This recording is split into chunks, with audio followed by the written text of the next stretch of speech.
Do you have a great job? Do you have a great career? Do you have a great education? Do you have a respectable life? And yet at the end of the day, you're still lonely and unsatisfied when it comes to your dating life. I'm going to show you in today's video one of the most fundamental pieces of being an attractive man. It's one of the hallmarks of masculinity. And if you don't know this, your relationships with women are going to suffer, whether it's long-term or short-term, over and over again, because there's this important thing that you might be not doing that's secretly repelling women away from you, and without really understanding why it's happening. So if you don't know who I am, my name's Daniel, and I help guys become men they can be proud of, who attract women that they're proud to be with. And this was actually a conversation I had recently in my men's mastermind program, and it was too good not to share with the rest of you. And I think it's so important and critical for men today to understand this, to find your no.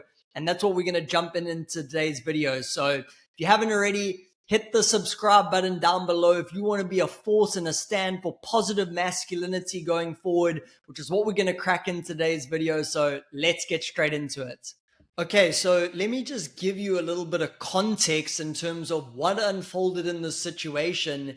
And this is not unique to this man, to this individual. This happens to men over and over again. I know it happened to me a lot in my own life, where I wasn't sure when is the right time to set a boundary. When do I just let things slide? And when do I actually say something about it? And when I do want to say something about it, how do I go about that process? So this happened with one of the guys in my mastermind. He was talking to one of these girls on a night out. It was going really well with him and his girl. There was a lot of flirting, a lot of attraction. And they went to go sit down with the girl's friends. And one of the girl's friends started to be disrespectful towards him. She was saying like, oh, don't you know she doesn't want to talk to you? And it started off mild, and then it became a bit more mean, a bit more mean. Even the guy she was with, this other guy, he was also starting to throw in these passive aggressive comments. And men find themselves in a situation like this more often than not. And sometimes it can be a lot more subtle than this, but I like this example because it's really in your face. And what do you do about it in a situation like that? How do you recognize these dynamics playing out so you can see how they show up in your own life, in your own dating life, and how you can address them? So basically the way he handled it is like, one of her friends was kind of giving him some shit, and he tried to remain stoic, like, I'm just not going to let this bother me. I'm just going to stand here and just like ignore. And for most men, I actually wouldn't encourage that as a strategy, just to ignore.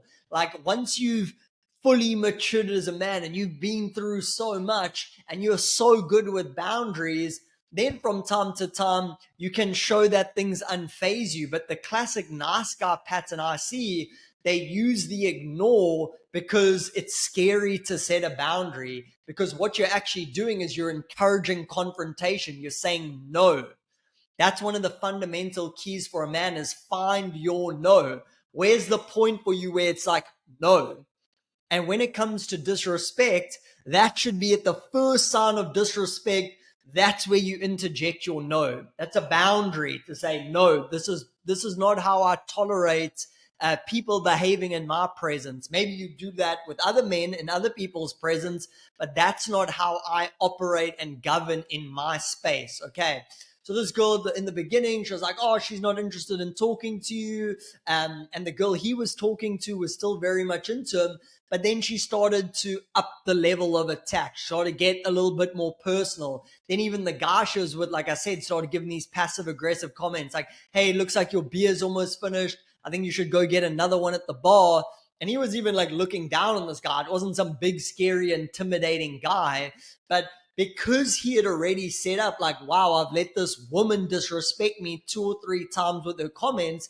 Now even these low value guys might chime in and take a shot, because it's really, really important that you teach people how to treat you. If I was in that situation, at the first sign of disrespect, I'm going to say, hey, don't speak to me like that. Do we have a problem here? And it teaches everyone else at the table, how does this person tolerate to be treated? A lot of men go into victim thinking. They think people are bullying me, people are always taking shots at me, but they don't actually realize that they are the ones letting the other people know how to treat them. If you want to act like a punching bag where people poke at you and poke at you and poke at you, and you don't do anything about it, it's not their fault. It's yours. It's yours for not teaching the other people how to treat you. And what he explained, and this is a classic nice guy pattern, is when she started poking in the beginning, it didn't really bother him, but then she would say something and hit something, it hit a nerve. And then she would go again. And it's almost like, imagine yourself like a volcano.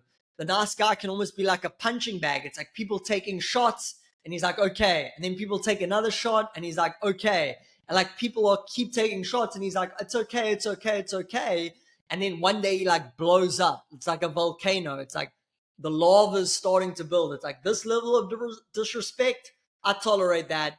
That level of disrespect, okay, I'll let that one slide. And that level and that level and that level until one day the pressure becomes too much and you completely blow up. And sometimes it's often on a person that doesn't deserve it at all. And it's the nice guy and all his resentment, because at the end of the day, that's the nice guy's shadow. So when someone says an insult to you, like as an example, we're talking in a room here, and if I was a really mean person and I called someone fat, I'm like, oh, you're such a little fatty, you're always eating those hamburgers. And if that person doesn't say anything at that point, it's almost like it gives everyone else permission in the room, including myself, like, oh, he tolerates that behavior. I can say those things again to him. And then I might say again, like, man, just go to McDonald's. You love it there so much. And when I'm saying that, what's happening inside of him is almost like there's this resentment building. Like, why is he saying that? Like, that's so fucking mean. And that resentment is basically the shadow piece, because when we don't show a little bit of aggressiveness, the nice guy's so scared of his own aggressiveness, he hasn't integrated that part of his shadow, that he doesn't even say anything that could be confrontational or aggressive without that actually is protective and makes people respect you, but it just doesn't magically disappear. That's the fault of the nice guy. He's like, well, if I don't draw a boundary, not a big deal. What's the issue here? But if it doesn't go external in a healthy way, it starts to go internal in an unhealthy way. A lot of nice guys are very self-critical of themselves. They've got this voice in their head that attacks them over and over again, and they have this resentment that builds up. They're angry at women. They're jealous of other men who get women. And all of that is the unspoken aggression, the unspoken emotion, and it's all turned inward. So when you integrate your shadow, you're able to project that outwards in a healthy way. Not that you start throwing stuff all over the room and smashing stuff against the wall. No, but you have that look in your eyes. I call it the wolf. Like people just look at you and you're, is there a problem here? And this has nothing to do with muscles, you know, that can be a big thing. I'm sure you've seen in this video, my giant muscles. But I see a lot of guys, big muscles, hitting the gym all the time. If you want to do that, that's great. And then when it comes to setting a boundary, they can't do it. They're nervous. They're scared. It's way easier to go lift weights than say something that's going to be confrontational to people. So I'm all for keeping health. Go out there and do it. But are you able to even draw boundaries? Are you able to use a little bit of that aggressiveness, just enough that's needed so people are like, don't mess with this guy? Or you this big gym guy and you just take these emotional punches over and over and over again. Okay, so very, very important to recap. We teach people how to treat us. When you take an insult and you don't say anything about it, you're telling everyone else and the person who said it to you that you tolerate disrespect, and people will give it to you more and more and more. Okay. When you're too nice, it means you haven't integrated your shadow, your aggression as a man. You bought into this whole toxic masculinity of men's aggression is bad, but it's really helpful in small doses. And guess what? It's really attractive to women.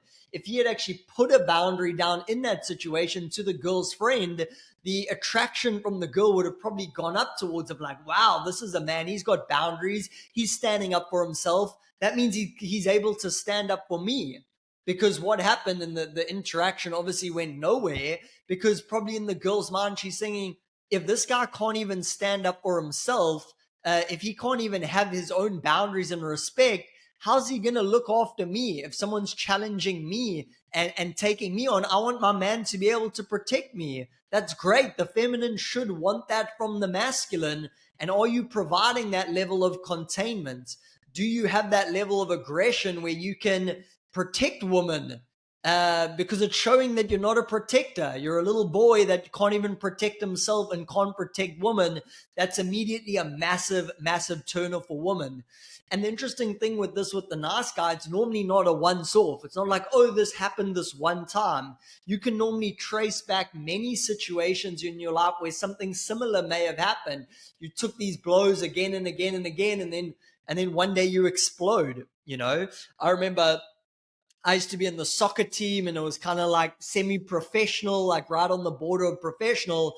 These guys were really good, and I kind of felt imposter syndrome being selected for the team, and I wasn't quite performing at the level of the other guys. And sometimes I'd throw comments, and instead of me drawing it up, I would just keep it in and keep it in. And one day I was almost in tears. Someone shouted at me for placing a bad pass or missing a goal, whatever it was, and I was like, stop, keep on shouting at me. But at that stage I almost had like tears in my eyes. This is like my early 20s. I'm almost like crying, because it wasn't just that time that upset me. It was the 20 times happened before. And then on the last time when I finally said something about it, I'm almost in tears. Like, people almost felt sorry for me. It wasn't very like boom, grounded and masculine. So this normally happens in many areas of life, and you want to notice these patterns. It could be at work, it could be with your family, it could be with friends, it could be with women. And when you stop it in one area, you're able to stop it in many other areas. Okay, so yeah, be able to integrate that wolf. Women find it attractive. Hope you guys enjoyed today's video. If you want to be a stand for masculinity, for healthy aggression, for men stepping in to their full potential as a mark of your sign for stepping up, smash the subscribe button down below so you can get notified of these videos and that you're a sign for the stand for masculinity. And I look forward to seeing you in the next video. Bye-bye.